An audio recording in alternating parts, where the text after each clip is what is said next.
What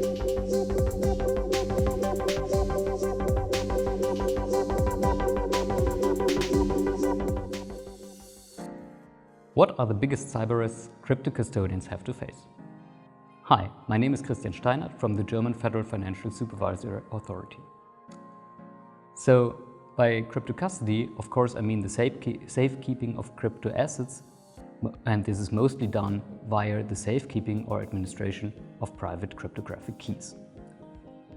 The biggest risk for a crypto custodian is definitely the theft or loss of the crypto assets.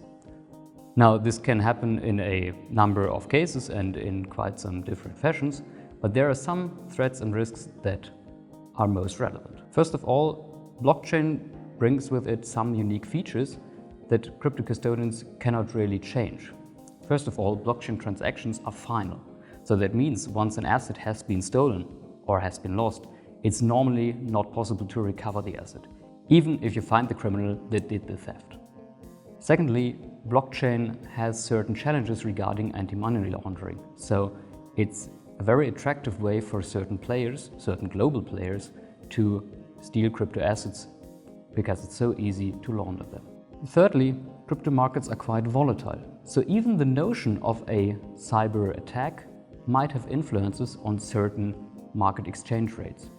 And this might be very attractive for certain players that are not profit-oriented but have other goals in mind, like state actors.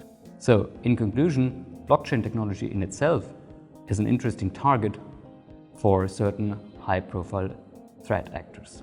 Now, what we find is that the biggest risks associated to crypto custodians are actually not cyber risks in themselves, but certain business processes that could mitigate those cyber risks or could control the cyber risks, and those processes are not applied correctly.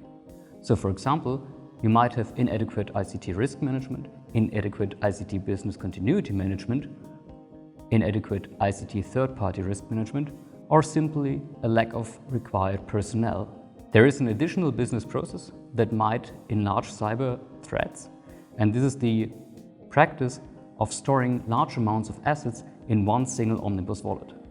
Omnibus wallets in themselves are not dangerous, but when a large company stores a huge amount of crypto assets in one wallet, this wallet becomes a honeypot for certain attackers.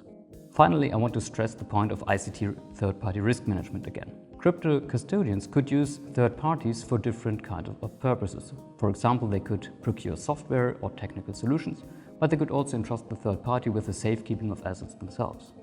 Also, it might be possible to use a third party for the operation of blockchain nodes.